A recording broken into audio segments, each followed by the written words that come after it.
सर्वेभ्यो नमः। संस्कृत मंत्र सुधा YouTube channel में आप सभी का हार्दिक स्वागत और अभिनंदन है। आज मैं संस्कृत सुभाषितम से सुंदर श्लोकों को आपके सामने प्रस्तुत करूंगा और आप भी, आशा करता हूं कि आप भी इन श्लोकों और इनके अर्थों को अपने जीवन में उतारने का काम करेंगे, क्योंकि मैंने आपको पहले ही बताया है कि जो संस्कृत भाषा है, ये इसके जो श्लोक हैं, ये हमारे जीवन को बिल्कुल बदलने का काम करते हैं। तो आइए वीडियो को शुरू करते हैं। तो ये पहला श्लोक सुभाषितानि से। उद्यमेन हि सिद्ध्यन्ति कार्याणि न मनोरथे न हि सुप्तस्य सिंहस्य प्रविशन्ति मुखे मृगः। इसका अर्थ है, जिस प्रकार सोए हुए सिंह के मुंह में मृग स्वयं आकर प्रविष्ट नहीं हो जाते, अर्थात उन्हें खाने के लिए सिंह को श्रम करना ही पड़ता है, ठीक उसी प्रकार सभी कार्य मात्र इच्छा करने से सिद्ध नहीं होते, उन्हें संपन्न करने के लिए परिश्रम करना ही पड़ता है। तभी कहे ना, प्रविशन्ति मुखे मृगा, यानी कि शेर को भी बड़ी मेहनत करनी पड़ती है अपने शिकार को खाने के लिए, शिकार को पाने के लिए। श्लोक संख्या 2। विरोधीनोऽपि श्रोतव्यम् आत्मनीनतया मतम् तत्कालं न विरोधव्यम् यथा कालं तु खंडेत। विरोधी के मन को या विरोधी के मत को भी आत्मीयता दिखाते हुए सुनना चाहिए। तत्काल विरोध बिल्कुल कदापि नहीं करना चाहिए। समय देखकर कालांतर में उसकी अनुचित बात का खंडन करना चाहिए। यानी कि कोई विरोधी बात कर रहा हो तो उसका तत्काल प्रभाव से जवाब नहीं देना चाहिए। कुछ समय रुककर कालांतर में जब समय आएगा तब उसका प्रयोग आप कर सकते हैं। अगला श्लोक है, उपकारः परमो धर्मः प्रयत्नो देवतं परम सुशीलता परा नीतिः कार्य संघात्मकम परम। अर्थात संगठन में लगा व्यक्ति पर उपकार को सबसे बड़ा कर्म माने, प्रयत्न को ही सबसे बड़ा भाग्य माने और सुशीलता को सबसे बड़ी नीति और संगठित माने। अर्थात संगठन में लगा हुआ जो व्यक्ति है ना, वह उपकार में सबसे बड़ा कर्म उसको मान लेना चाहिए। कितने अच्छे श्लोक हैं, देखिए, इनको हमें अपने जीवन में उतारना चाहिए।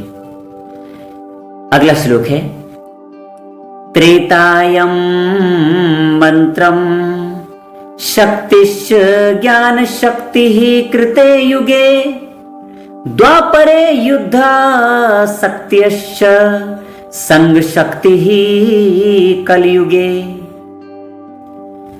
सतयुग में ज्ञान शक्ति, त्रेता में मंत्र शक्ति तथा द्वापर में युद्ध शक्ति प्रबल थी, किंतु लेकिन आज कलिकाल में संगठन की शक्ति, संग शक्ति ही प्रधान है। अर्थात संगठन की जो शक्ति है उससे हम कई बड़ी से बड़ी मुश्किलों, बड़ी से बड़ी समस्याओं का भी निदान ढूंढ लेंगे, ऐसा इस श्लोक में बताया गया है। अगला श्लोक है, मातृवत परदायेषु परद्रव्येषु लोष्ठवत् आत्मवत् सर्वभूतषु एव धर्मा सनातनः। इस श्लोक का अर्थ है, पर स्त्री को माता, दूसरे के धन को मिट्टी और सब प्राणियों को अपने समान समझना ही शाश्वत सनातन धर्म है, शाश्वत सनातन धर्म है। देखिए, पर स्त्री को माता, दूसरे की स्त्री जो भी, उनको माता समझिए। दूसरे के धन को मिट्टी समझो आप, उस पर किसी भी प्रकार का कोई लोभ नहीं करना, लालच नहीं करना, और सभी प्राणियों को अपने समान शाश्वत समझना ही हमारा सनातन धर्म कहलाता है। अगला श्लोक है, उत्तरम यत समुद्रस्याः हिमाद्रिश्चैव दक्षिणम वर्ष तद भारतम नाम भारती यत्र संतति। अर्थात पृथ्वी का वह भाग, भूभाग जो समुद्र के उत्तर में और हिमालय के दक्षिण में स्थित है, भारतवर्ष कहलाता है तथा उसकी संतानों को भारतीय कहते हैं। अर्थात जो भी भारत में रहता है उसे भारतीय कहते हैं। ये हम सब जानते हैं। बस वसुधैव कुटुंबकम की भावना हमारे अंदर हो, हम सारी पृथ्वी को एक परिवार की तरह माने, यही हमारा सनातन धर्म भी कहता है। अगला श्लोक है, अभिवादन शीलस्य नित्यम वृद्धोपसेविना चत्वारि तस्य वर्धन्ते आयुर्विद्या यशोबलम। जो मनुष्य नित्य अपने से श्रेष्ठ एवं गुरुओं को सम्मान करता है, उसकी आयु, विद्या, यश और बल, ये 4 चीजों की वृद्धि होती है।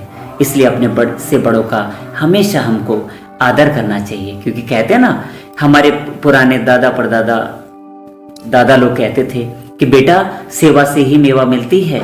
इसलिए बच्चों ध्यान रखना चाहिए, जो भी मेरी वीडियो को देख रहे होंगे वो इनको अपने जीवन में अवश्य उतारें।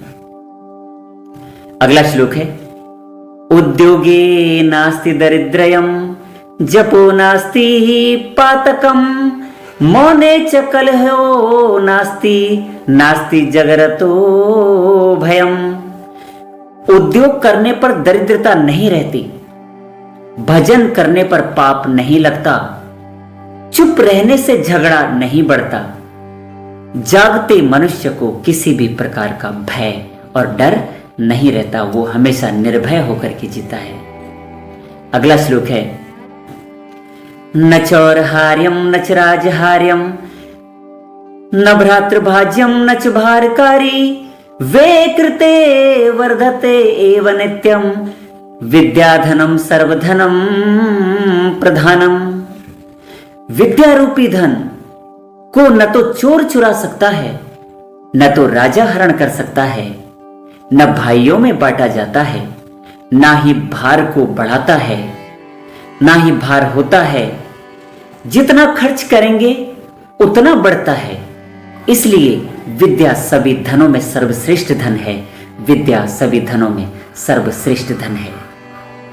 तो आपने ये वीडियो देखा, आपका बहुत बहुत आभार, बहुत बहुत धन्यवाद। इसी तरह के वीडियो देखने के लिए मंत्रों को, श्लोकों को, ऋचाओं को और हारमोनियम, तबले, ढोलक के साथ मंत्रों के, श्लोकों के गायन करने के लिए अगर आप हमारे चैनल से जुड़ेंगे तो मुझे बड़ी खुशी होगी, मुझे आत्मविश्वास मिलेगा। इसी के साथ आज का वीडियो यहीं पर संपन्न होता है। नमस्कार, जय भारत, जय हिंद, सर्वे भवन्तु सुखिनः, सर्वे सन्तु निरामयाः।